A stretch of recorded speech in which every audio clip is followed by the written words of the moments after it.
Et à la une du jour, forcément, les grands hebdomadaires du dimanche. Oui, à la une, les unes de la presse nationale ce matin sont largement consacrées à Sébastien Lecornu.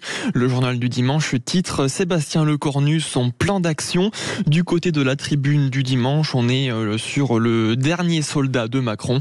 Le nouveau Premier ministre fait également les gros titres de la presse régionale ce matin, avec plusieurs annonces à la clé.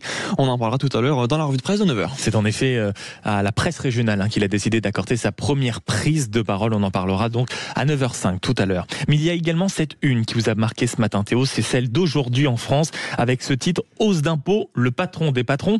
Dis non. Oui, interview de 2 pages de Patrick Martin, le président du MEDEF.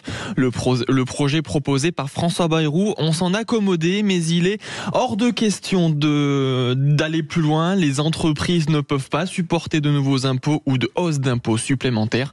Le patron du MEDEF menace, si hausse d'impôts il y a, une grande mobilisation patronale sera organisée. Dans son interview, Patrick Martin monte également au créneau pour torpiller les propositions budgétaires socialistes, notamment la taxe Zuckman. C'est une ligne rouge, ce serait un frein terrible à l'investissement et à la prise de risque pour certaines entreprises, dans la tech notamment. Instaurer cette taxe serait une forme de spoliation et les condamnerait à la vente. Il est 8h07 sur Sud Radio et la suite de la revue de presse avec vous, Théo Rampillac, avec votre titre du jour, l'onde de choc de la dégradation. C'est à retrouver dans la tribune du dimanche et ça concerne forcément l'actualité d'hier, la dégradation de la note de la France. Exactement, l'agence de notation Fitch a abaissé la note de la France hier de AA- à A+.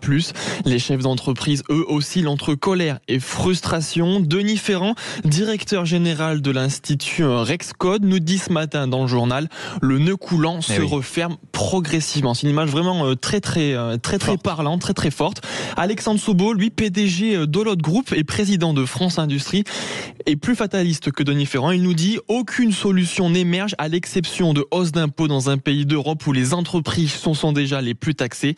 Certains chefs d'entreprise craignent de devoir se séparer d'une partie de leurs salariés. Le président des Républicains et ministre démissionnaire de l'Intérieur, Bruno Retailleau, a réagi hier sur X et dénonce des décennies d'errance budgétaire. Il est plus que temps de redresser la barre. Ce que proposent les socialistes ne fera que tout aggraver, a ajouté Bruno Retailleau. Il est surtout de voir si plus que temps, il y aura une position claire des Républicains à propos en effet des socialistes dans le gouvernement et donc du maintien de Bruno Retailleau à son poste de ministre de l'Intérieur. Et puis on termine cette revue de presse nationale par le chiffre du jour, Théo. Il se trouve dans le JDD et c'est 40%. Et oui, selon un sondage IFOP pour le JDD, un Français sur 4 se dit satisfait de la nomination de Sébastien Lecornu au poste de Premier ministre. Alors cela reste quand même 4 points de plus que François Bayrou à sa prise de fonction. En contraste, lui, Emmanuel Macron, le président, retombe à son plus bas niveau de popularité qui était de 19%.